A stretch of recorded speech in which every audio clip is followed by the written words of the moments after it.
Akira is a 31-year-old lonely, brain-rotted weirdo nerd who has literally absolutely nothing to his name, wearing crusty old socks and sleeps with anime body pillows, just like all of you. He lives all on his own because his mom was too fat to fit in her passport photo, so the government deported her while his father went out somewhere and never returned, and they already had milk in the fridge, so he left Akira for something else entirely. But one night, his miserable life completely changed when he got isekai'd to another world and became the infamous Demon Lord with crazy OP abilities and enough Riz to create a harem of his own while defeating all S-tier ranked monsters using just a single attack. The anime begins with our main protagonist, named Akira, a professional gamer and programmer who has rose to fame for creating his own survival and battle royale game, called Infinity Online.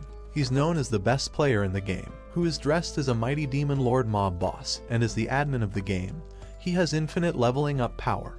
But now, after 15 years of online fame, he was so bored of being a dumb little brokey. So we see Akira staring at his gaming monitor, as it was time for him to close down the servers forever and to put it all to rest once and for all. So after putting aside his used tissues and the bottle of lotion, Akira looks at his computer screen to wait for the server closing countdown to hit 0, thinking about all the good times he had developing the game and presses enter. But when it hits 0, we find out that Truck-kun has actually hacked his computer and isekais his to another world.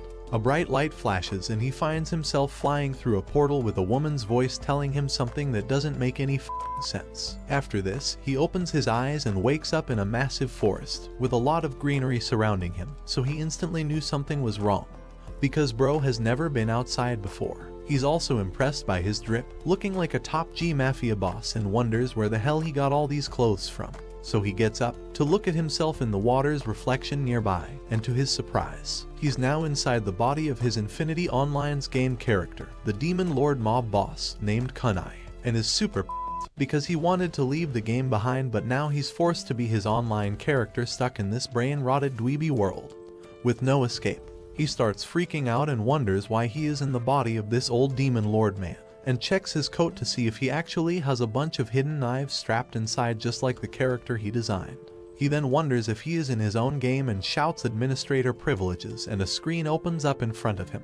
He enters the password and hopes to log out of it, but the screen shows that he doesn't meet the requirements to access all the features. Seeing this, Akira says that he will worry about it later and starts getting high on some weed while mumbling that he should have watched more anime recaps so he would know what to do in such situations. Just then, he notices a small yellow-haired girl walk up behind him and reveals that he is a big fan of Dr. Disrespect. He asks her if she is a furry or understands human language and asks who she was running away from.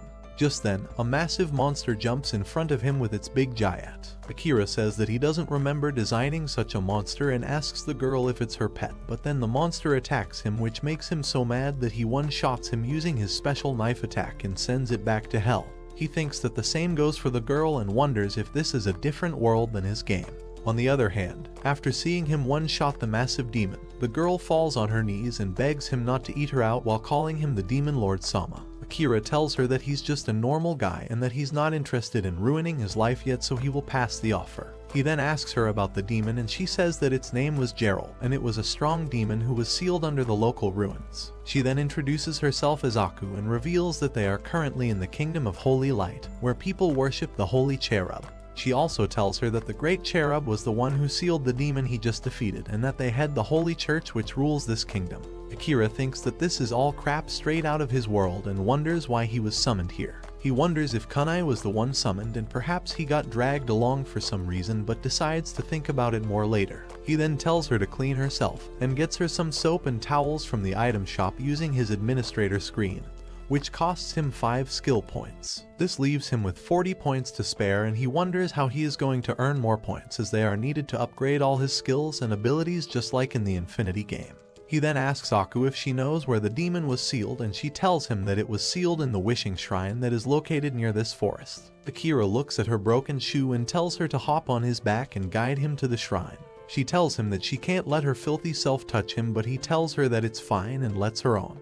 This makes her really sentimental, and she tells him that she is an unwanted kid who tried her best to make everyone pleased with her. In her village, she used to work as a waste management worker, but it led to people calling her smelly and disgusting, and they kept their distance from her. and when the demon asked them for a sacrifice, they all pushed her out of the village to save their own rears. Hearing all this, Akira says that she's not dirty and that her villagers are just a bunch of narcissistic racists, and thanks her for her help. With that, they reach the shrine and Akira instantly notices the smell of death coming from inside. He tells Aku to wait for him outside and goes in to find a bunch of dead bodies lying on the floor in front of a statue sitting in front of them.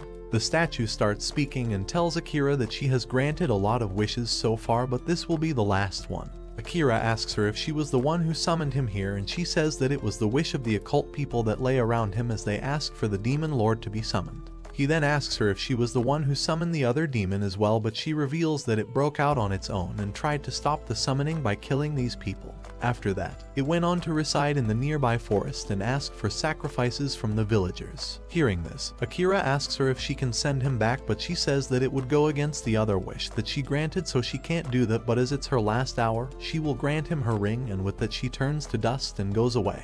He looks at the skull ring and says that he's not some memo, but with the statue gone, he decides to walk out of there and starts figuring out his next move.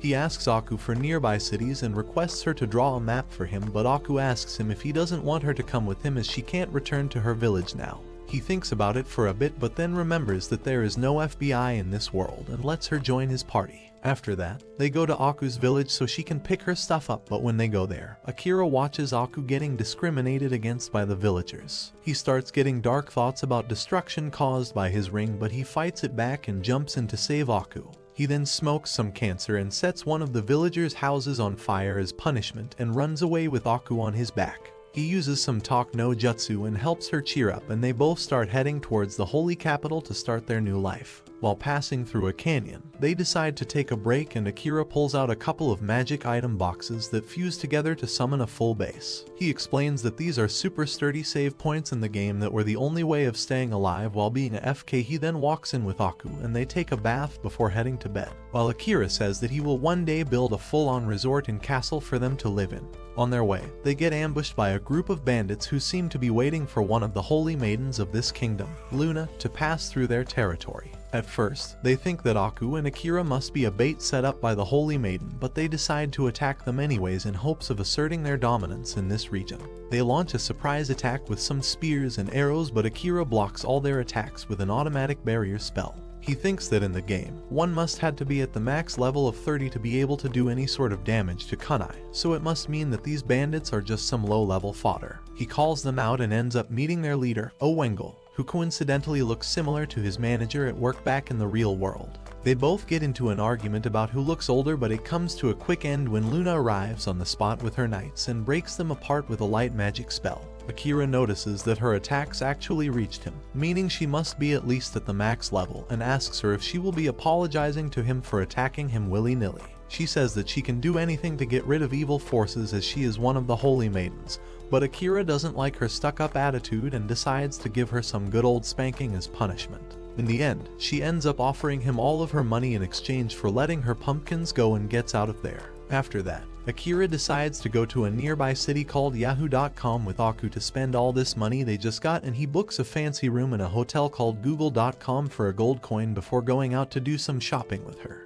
He takes her to a boutique called Amazon.com and gets her a really cute dress for a large gold coin while wondering what was up with these names. Meanwhile, seeing the massive coin makes the store owner into his obedient pig willing to do anything to earn his favor. The guy gets Aku dressed up like a princess and Akira notices that she actually has different colored eyes. Pleased with her looks, he decides to buy everything in the shop and then takes her out for a fancy dinner. Feeling so well treated for the first time in her life, Aku asks Akira why he is so nice to her and if there's something that she can do for him. She says that she will do anything, which makes Akira surprised, and he also starts wondering why he's simping for her like Leonardo DiCaprio. Just then, Luna kicks the door open and walks in like a maniac shouting she finally found him. It turns out she sent her men back to the capital as she didn't want to make her sisters worry about her, but now she has no money on her and doesn't know where she will spend the night. Akira invites her to join them for dinner and apologies to the other guests at the restaurant by buying them all a bottle of wine like some giga-rich alpha male.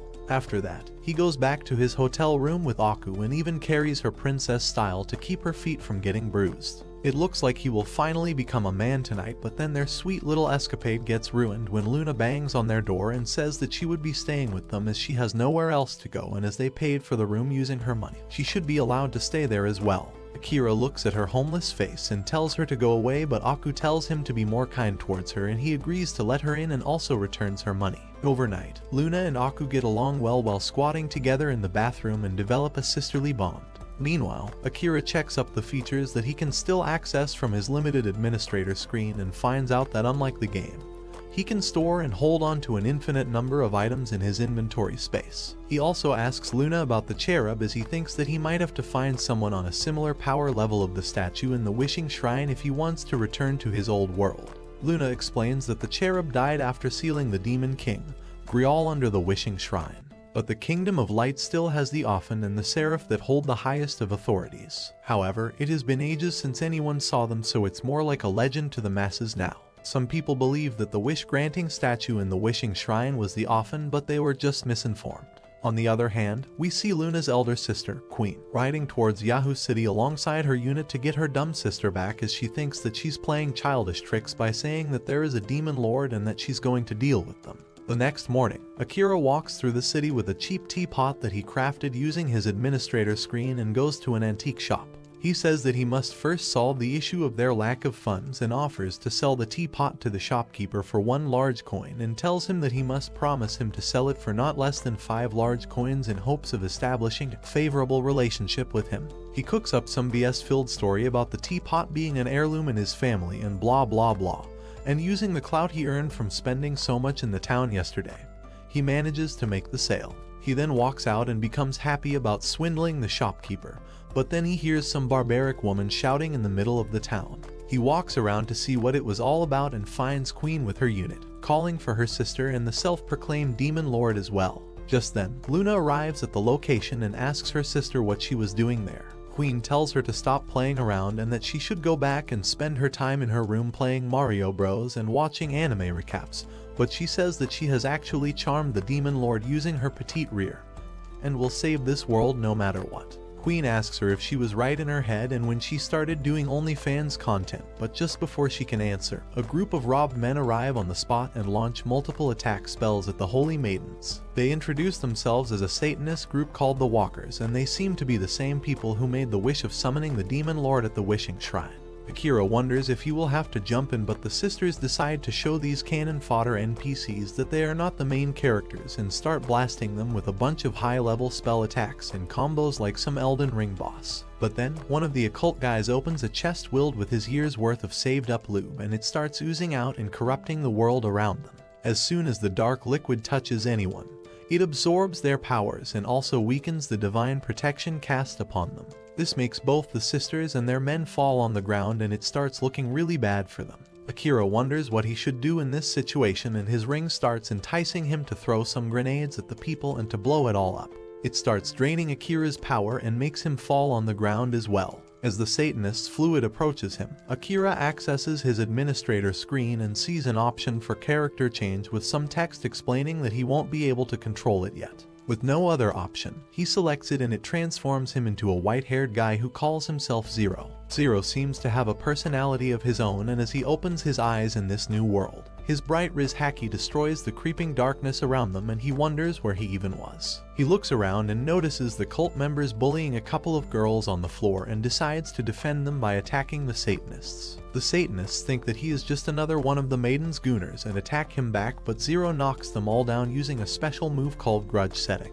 After that, he starts launching a combo attack using all of his skills and ends the fight using a Dragon Fist attack. On the other side, Queen falls in love with his dashing looks and alpha male genes, and it makes her lose her Yandir character. When Zero turns around to ask if she was alright, Queen starts speaking in a girly fashion, and it makes her unit commander spit out from shock and amusement. Zero tells her his name and says that if she's ever in trouble, she can feel free to ask for his help, and then walks away.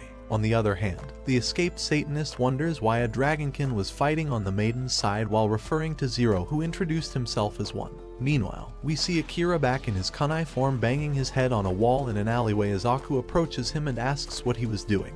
It turns out, Zero is one of Akira's game characters that he created to play the Infinity game in the real world. While he was not able to control the body in his form, he still remembered everything he said and did as Zero, and it made him cringe so hard that he decided that it would be better for him to just die right there and then. He asks Aku if she saw a white guy passing by here, and she says that she wasn't able to see him but got to know about him from Luna. She asks him if he knew who he was, but Akira says that he didn't, while thinking that he can't ever let anyone know that he and Zero were one and the same.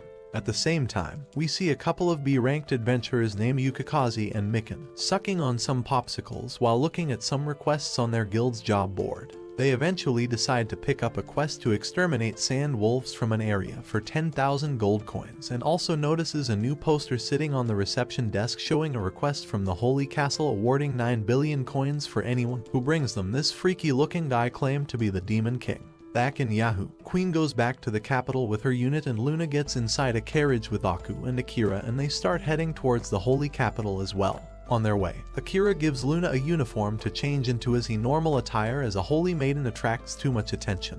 While she changes into it, he walks out of the carriage to smoke some cancer and starts thinking about ways to earn more skill points to unlock more of the features and abilities in the administrator screen. On the other hand, we see the adventurers from earlier walking into a sandstorm to find the wolves. Unfortunately, they end up encountering a massive pack said to be able to destroy even large cities and start running back instead of fighting them. On their way, they pass through Akira and the others and tell them to run away as well, but Akira decides that this is the perfect opportunity for him to farm some points, and he starts walking towards the wolves instead. He blocks their attacks using his automatic barrier, and then blasts them all away using his throwing knives skill, and a sandstorm skill followed by a fire blast that cooks the beasts into medium rare steaks. Okay, breaking the fourth wall, I might be a tad bit hungry while making this video, but let's go back to the story now. After defeating the monsters, Akira walks back like some cool dude and tells the adventurers to be more careful about involving other people with their mess next time before getting inside the carriage and heading straight to the capital. Seeing him, the adventurers realize that he is the Demon King from the bounty poster they saw earlier, and Yukikaze says that they must go to the capital as well so he can offer his body to the Demon Lord. Yes, he's a boy who likes to cross-dress. Back in the carriage, Aku and Luna praise Akira for fighting such a massive pack of sandwolves, and Luna asks Akira for a compliment on her new dress. Later on, they stop by a small pool of water, and Akira summons the base and tells the girls to rest inside. Aku shows Luna around, and Akira notices her limping due to her injured leg. He gives a roll of cancer to the carriage driver and then opens up his admin screen to see that he now has enough skill points to summon one of the 8 aides that serve the Demon Lord, Kanai, in the original game.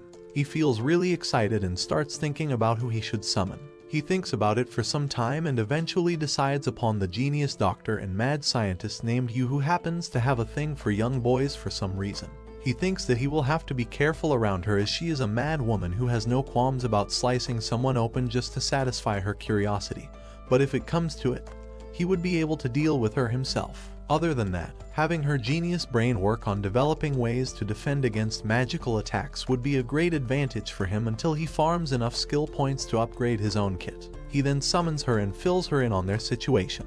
He tells her that they are not in the game and how he wants her to transform a portion of the base into a hospital. He also forbids her from killing anyone and asks for her suggestions. She says that they will have to create the Nightless City in this world as well to act as their base of operations, and Akira agrees. He explains that the Nightless City was the last area in the Infinity game and was also the home to the Demon Lord, Kanai. If they were to erect such an advanced fortress in this world, it would certainly be known as the Demon Lord's Castle, but he doesn't seem to be against the idea. After that, he calls the other girls out and introduces them to Yu and asks her to heal Aku's leg as well. Yu sits her down and turns her fingers into various medical apparatus before injecting a healing potion into Aku's injured leg and healing her scar as well. This instantly makes Aku's leg good and she starts horsing around out of joy. She thanks Yu and then goes for a walk with Akira, and we find out that she has fallen in love with him because of everything he has done for her so far. After that, they walk back and Akira praises Yu for her help and says that he will be counting on her, and this makes her feel butterflies in her stomach thanks to his alpha male genes and Riz pheromones, and she says that she wants to see this new side of the chief more. With that, they all decide to rest up in the base for the night, and we see Aku develop a special survival skill called heroin in her sleep.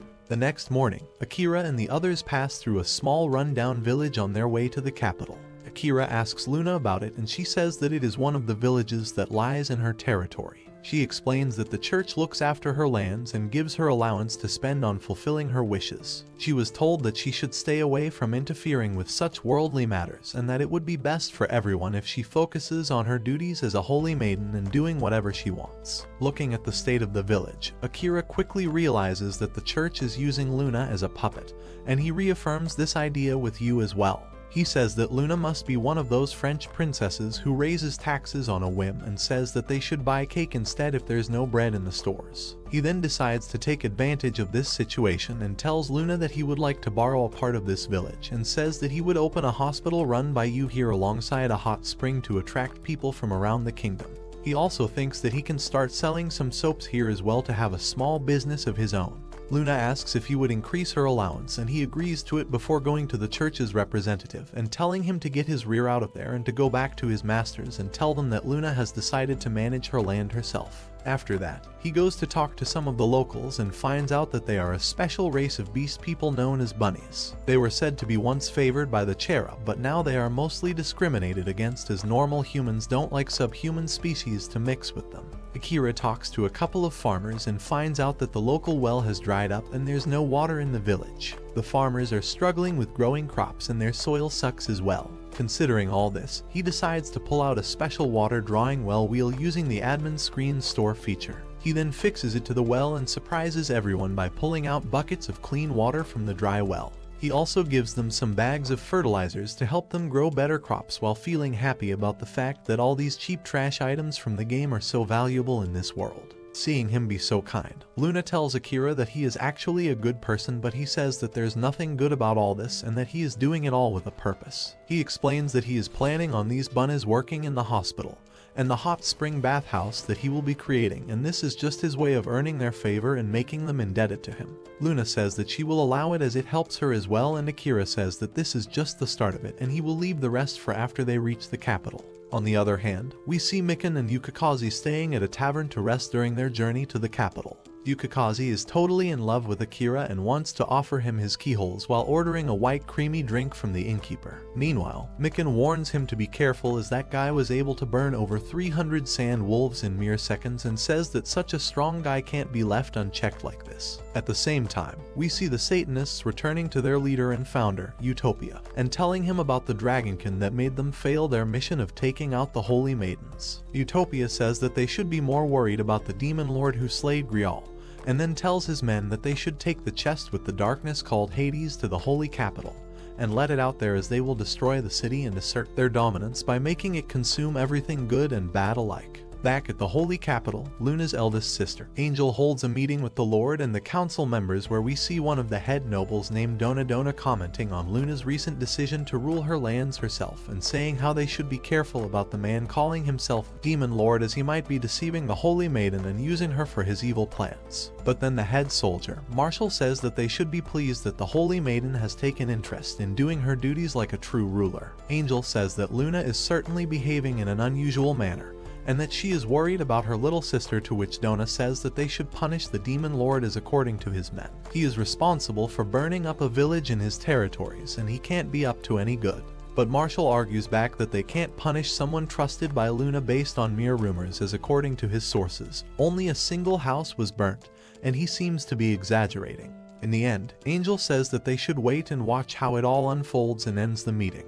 Just then, Queen walks in and sits beside Luna feeling all shy. Angel says that she must be really tired from her journey back from Yahoo, and there was that incident with the Satanists and the dragonkin as well. But to her surprise, Queen suddenly speaks up and says that she is in love with that dragonkin. She starts fangirling over Zero like a true degenerate weeb, wishing to buy his bathwater and smelling his socks, and seeing her like this makes Angel freak out as she starts wondering what was wrong with both her sisters, acting all weird recently. A few days later, Akari and the girls reach the capital and Akari decides to throw a dinner party to celebrate Aku's leg healing up. At the same time, we see Mikan and Yukikaze reaching the city as well, and they see a pair of S-ranked adventurers named Mink and Organ taking interest in the bounty poster of the Demon King, Kanai. On the other hand, Akira and the others enjoy the dinner party at a high-class bar recommended by Luna named Artemis. Akira tells Aku to forget manners and to enjoy her meal as she is the start of the show tonight, and they all have a good time.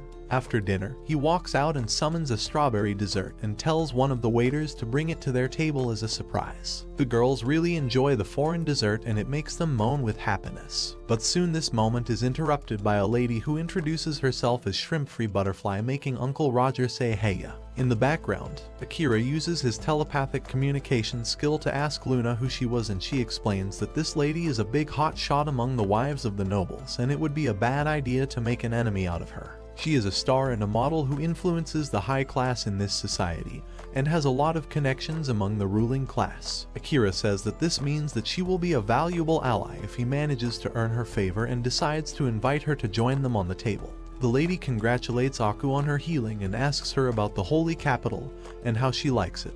After hearing her opinion, she asks about the same from the Demon Lord, and he replies that the capital is indeed like heaven compared to the devastated and poorly managed towns and villages that he came across on his way here. He further adds that he has a solution to this problem and says that if he becomes the ruler of these lands, he would be able to transform the whole kingdom into heaven, but instead of such a boring approach, he has a different idea regarding heaven and summons a bar of soap from his inventory and shows it to the lady. At first, it makes her feel confused and disappointed, but Luna jumps in with a bright smile and says that this is a revolutionary soap that gets rid of all sorts of filth and leaves the skin shining and fragrant. She notes how everyone there had perfectly soft and shiny skin and became intrigued.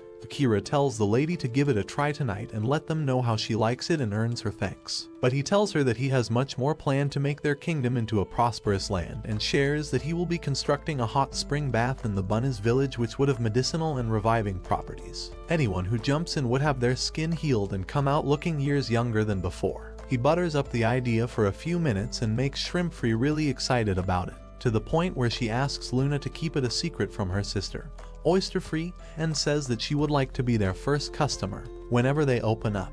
Just then, the whole place starts shaking and a waiter walks in announcing that the capital was under attack by the Satanists. Akira thinks that this is the perfect time to spice their dinner party up and jumps out to observe the situation. He says that it looks like a coordinated attack and tells the people there that they don't have to worry about anything as he is there. He tells Aku and Luna to simply enjoy their meals and to stay there as he's going to jump out and burn some extra calories. With that, he gets down and telepathically tells you to keep watch over everyone there and to protect them in his absence. After that, he goes on to beat some Satanists who are attacking Mikan and Yuki-K's with magic spells. He knocks one of them down using a stone and then starts one-shotting them one by one using a variety of high-class skills and spells. In the end, he summons a massive hammer and pulverizes them into the ground and says that they were simply unlucky to have run into him. Seeing this, one of the Satanists cuts his hand and offers his and his fallen companions' bodies to summon a mid-level demon named Carnival. As soon as it gets summoned, it starts acting like a high and mighty loser and traps everyone in a barrier zone. With that, he starts his monologue about how he will eat them all and blah blah blah, but Akira gets tired of his BS and breaks one of his horns using a piece of rock. After that, he dominates him using his alpha male haki and makes him sweat his pants before throwing him up into the air and blasting him into fireworks. Seeing this makes everyone in the city gather around him and praise him as a kind demon lord and thanks him for saving their lives. Yukikaze asks for his name and he tells them that he is called Kunai and says that he doesn't need their thanks as he did it to satisfy himself. Seeing Yukikaze fanboy girling at the demon lord, Mikan jumps in and says that she prefers to the Dragonkin guy as he's on the side of justice, but Yukikaze teases her by saying that justice means just ass and that if she's into that she doesn't need to be so shy about that. Back at Artemis, the bar management summons a clown to lighten everyone's mood during this chaotic situation. But it turns out, the clown is actually an assassin in disguise named Kamiya, who was hired by the Satanists to take care of Luna. Luna wonders why Akira is taking so long, but Aku and the other girls tell her to have faith in the demon lord as he has never broken his promises. Just then, the clown walks in and starts praising them. Seeing him, Yu stands up and asks if she can show them all a trick of her own. Hearing this, the clown starts chewing on his handkerchief and jokingly says that he would feel jealous, but then he opens his eyes to see his arms and Yu's hands. He starts panicking and wonders what just happened, and Yu asks if he needs a hand or something. She then instantly puts them back on his body but backwards, which makes him panic even more while Lady Shrimpfree compliments Yu on her unique tricks. With that, Yu takes them off once again and puts them back together, making Kamiya rejoice with happiness. Yu then zooms in and whispers in his ears, telling him to keep his nasty hands off them and to use something more discreet than his fart poison that's in his pockets. She then warns him that if she sees him again, she would cut more than just his arms off, and makes him run away. Meanwhile, back in the city, Queen roams around with her unit captain and they fight a bunch of zombies that were summoned by the Satanists. She takes care of one of the zombie manipulating demons and shows her the finger before Marshall joins them by taking the other demon down as well. On the other hand, Mink and Organ fight a bunch of Satanists as well while protecting the Holy Castle, and we find out that Mink is a strong healer as well. Seeing their men falling left and right, the Satanists decide to summon the strongest devil they can right in front of the Holy Castle and give up their lives, summoning the Prince of Darkness, Oluit. The devil looks at the divine barrier around the castle and clicks that he was summoned in such a troublesome place while looking at Angel walking out to face him from the castle's balcony. She uses her power to expand the barrier, which knocks out most of the lower level demons, but Oluit counters it with his killing field spell, making the barrier shrink back to just around the Holy Castle. At the same time, we see the Satanists' leader, Utopia, sending in a lower level demonkin named Tron to deliver Hades to the Holy Capital to make it engulf everything in darkness. Seeing the high level devil, Queen decides to get serious and she takes out her main weapon, Holy Hammer Sigma. Mink joins her as well with some support spells and Queen jumps towards the devil to strike him down. He blocks her attack, but she forces him to fall down and lets Mink follow up with some attacks using her big plots. Oluit pushes her back and unleashes an energy beam towards Queen, who tries to block it using a barrier spell, but it breaks through and makes her fall back against the barrier surrounding the castle. Mink helps her out as well, but Oluit simply blocks them using his bare fists, showcasing his dominant genes. Just then, Tron arrives on the scene and lets Hades out on the girls, making them lose their divine protection and magical power. Now weakened, they become unable to defend against Oluit's attacks, and he makes them taste some good all-gender equality beating before sending them both back with a darkness energy wave. Seeing them getting their rears whooped makes Angel really worried, but Queen tells her to keep the barrier up, and Oluit decides to test her patience by kicking Queen down and squashing her under his feet. While all of this is happening, we see Akira standing behind the castle's wall as he wonders what he should do in this situation. He wants to stay away from Luna's sisters as he still hasn't researched enough about the Seraph, but he can't let this Wish.com devil hog all the spotlight and put the Holy Maidens down either. Ultimately, he decides to let Zero deal with them and transforms into him. Zero looks around and wonders where he is once again, but then he hears Queen asking for his help and sees her getting bullied by the devil. Acknowledging his presence, Oluit kicks Queen away and asks who he was, while Zero walks up to him and looks him in his eyes. He tells him that he smells like farts and delivers a heavy kick, making Oluit fall on his knees while holding his stomach. Zero then starts beating him hard while teaching him a lesson about not hurting women, and finally breaks his morale by letting him use his darkness wave attack and simply blocking it with his Riz. Feeling overpowered, Oluit looks at Tron and decides to absorb her strength by poking a hole through her chest and sucking her blood. He calls it disgusting but says that it should be enough to heal him back to full. While we see Tron fall down and think back on her miserable life where she got discriminated against because of her being a demonkin, and then getting adopted by the Satanists, who used her for their evil plans. It looks like this is the end for her, but then she hears Zero's voice and opens her eyes to find herself fully healed with Zero's meat in her mouth.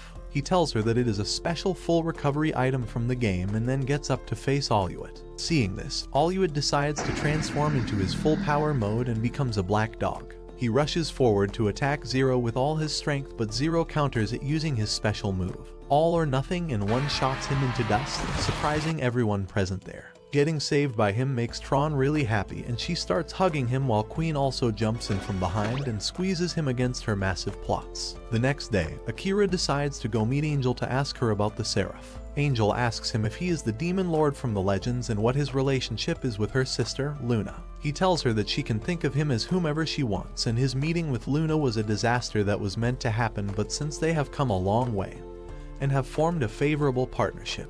Hearing this makes Angel really surprised, and she wonders how Luna can partner up with someone else when she is considered the literal definition of spoiled and selfish brat. She wonders if Akira cast a spell on her and then asks him if he wants to bring harm to her kingdom. Akira says that he likes to speak with actions instead of words and that he will let her judge for herself after seeing his plans come true.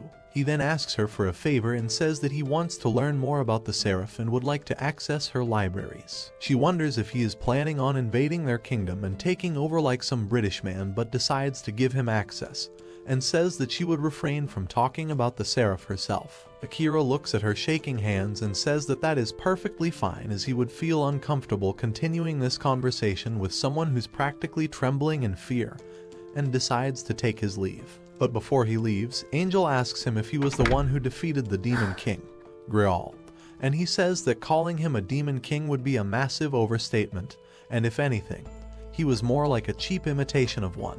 Hearing this makes Angel really worried, as she realizes that Akira is much stronger than the heroes and demons in their legends. After that, he walks out and checks his skill points and starts laughing like a maniac, feeling happy about getting to farm so many points from his battles last night. He says that now he has enough points to summon another aid plus build the hospital and the hot spring bathhouse and still have some points left to spare. He also unlocks the ability to fast travel to places where he has already been to before and meets up with Aku to give her the good news of them starting their mission of getting flirty rich. He then goes to the library and reads various books on the legend but doesn't find much information on Seraph. He also wonders where the angels from the legends went, as the demons are still present in this world. Aku brings him a storybook about a dog who found treasures in the dungeons and became popular. He asks the librarian if there were actual treasures in the dungeon, and he says that the kingdom has found many magical artifacts and items in them which can be considered treasures. Akira thinks that his body is practically immune to any attacks that were in the game, but he is vulnerable to magical attacks that were not part of the game, so he will have to find some way to defend against them.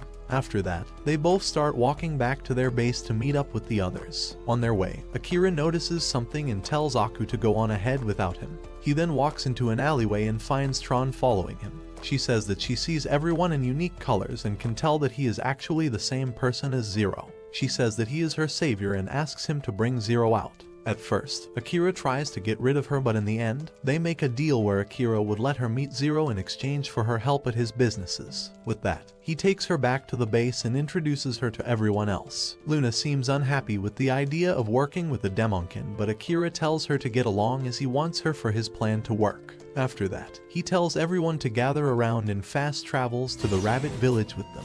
He tells you that he wants to start construction right away, and they walk to a suitable location before summoning their base there. He then uses some of the points to get a hospital upgrade for the base and turns it into a full-on modern medical facility. They both then decide to go inside to see if everything was working fine, and he notes how the electrical appliances were working even though they didn't have any electricity. Akira says that they will have to come up with fair prices for their services as well, and quotes what he thinks is the value of each coin in modern-day yen. He tells you to charge less from the poor locals and to rip off the nobles, as it will help them generate both the favor among the common men as well as wealth to fund their future exploits. After that, he sets up the hot springs bathhouse and decides to have the two most beautiful bunnies called Momo and Kion work there as the receptionists. He also shares his vision about expansion and capitalism with them, making them all creep out at his nefarious plans. With all that taken care of, he starts wondering about whom he shall summon next from the 8 aides of Kunai, and decides upon the man known to be a prodigy who has a severe sister complex and is known to be able to pick up new skills quickly and master them with ease, called Tahara. After summoning him, he walks him inside to fill him in about their current situation. He tells Tahara that they are in a fantasy world that's similar to the Infinity game, but there is no great empire here. Furthermore, there are many new species and phenomena that are unique from the game. He also tells him that they are currently in a village and are planning on completely transforming into a tourist spot, with their main attractions being a hospital, a hot spring resort and bathhouse. He further adds that Yu is there as well, and he wants him to cooperate with her to help him build their new empire. Tahara says that he's much obliged, as if it wasn't for Akira, he and his sister would have turned into food for stray dogs years ago. But then he starts worrying about Yu and calls her a crazy beauty. He also tells him that he's not Doraemon, that he would fulfill all his wishes by pulling out something from his pocket, but Akira says that he believes in him as he's a genius. Just then, Yu jumps in and asks them what they were talking about. The other girls also come to see him and get introduced to Tahara as their new manager. The next morning, Akira goes to the capital to sell a music box to the antique shop guy. He butters him up with lots of praise and mysticism behind the instrument and says that he will let him come up with a good price for the item. The shopkeeper feels pressured and says that the item would sell for at least 15 gold coins and thanks Akira for doing business with him. With this, Akira walks to the boutique and gives them 5 gold coins with a promise of 2 more if they are able to deliver his order in time. He shows them 2 bunny suits and tells them that he will need a bunch of these and asks them to make the delivery to the rabbit village. After that, he goes to the food market and sets up a deal for regular deliveries as well, and in the end he's left with 3 gold coins to spare. With all of this taken care of, he decides that it is about time that he calls Lady Shermfree there to do some marketing for him in high society. He then goes back to his room at the hotel and practices his character change skill to see if he can control Zero more freely now. He notices how transforming into him makes him more energetic and cringe, but at the same time, his control over him seems to be getting better. It was a character that he created to play the game for over 10 years, and because of that, he shares a really deep connection with him. He then transforms back into Kunai and feels happy with his achievements so far. The next morning, he opens up the bathhouse to the villagers and gets them all, and he can't let any outsider have a say on how they lay it out. This makes you realize her mistake, and she apologizes for the thoughtless suggestion, and she says that the Demon Lord has changed in many ways compared to how he was before, but at the same time he retains his unparalleled charm and ambition. She says that despite being a Shotokan, she can't help but only think about the Demon Lord as of late, and Tahara also confirms that he feels happier working for the current Demon Lord and wishes that he never changes. Later that day, Akira goes to the hospital for a routine checkup from Yu, and she tries to play some perverted games with him after confirming that he is in top shape. Akira simply ignores her like a Sigma male and walks out to enjoy their new facilities. Later that night, they have a great dinner followed by a dip in the hot spring. At one point, Tron sneaks in and asks Akira to let her meet Zero, but he tells her to get out and go to the women's section, and then goes to his room to watch some TV. He realizes that they still don't have any cable, and the food also doesn't replenish automatically in the resort like it used to in the Infinity game. However, the supplies and the vending machines still top up on their own daily, so it's not like they are completely in the dumps in that regard. Just then, Aku walks into her room and says that she wants to sleep with him tonight, and they call it a day. Some time later, Luna walks in as well and cozies up next to Akira while saying that she wanted to sleep with Aku but has no other choice as she is already asleep with him.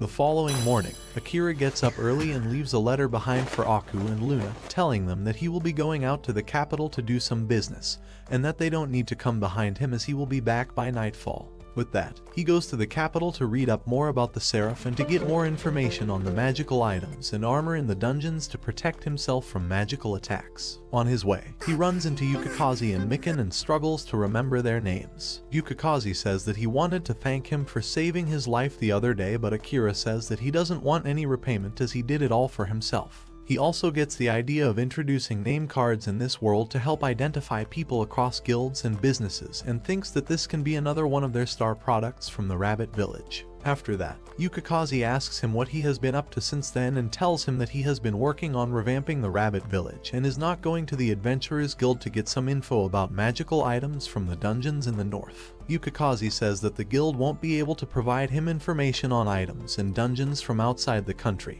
but he will feel happy to help and invites him to his favorite tavern for some drinks. Once there, they have some snacks and drinks, and Akira quickly realizes that Yukikaze is up to no good with his lewd manners and perverted tricks. He tries to speed up the conversation and asks Mikan about the Adventurers Guild, the dungeons and the items found there, and she fills him in on the basics of the whole system. Akira realizes that the adventurers work like self-employed freelancers who put their lives on the line in hopes of farming items and materials from monsters and dungeons to make some cash. Mikan also mentions that they are currently in a war with the northern regions, which makes it really hard to access the dungeons located there. However, whenever they are in peaceful eras, the economy prospers a lot as craftsmen and adventurers trade across the world and produce high-grade artifacts and items that are sold for hundreds of millions. She tells him that the items made from basic metals are graded as normal, while items with materials from monsters are classified as solids. They are followed by items made from magic and rare materials called high-end items, and they can only be crafted by dwarfs. After them, you have unique grade items that are normally in the possession of S-ranked adventurers, and finally you have legendary items that are held by the Holy Maidens. After hearing all this, Akira decides to go on a journey to the north to find some unique grade items on his own and to see what they were all about, but Yukikaze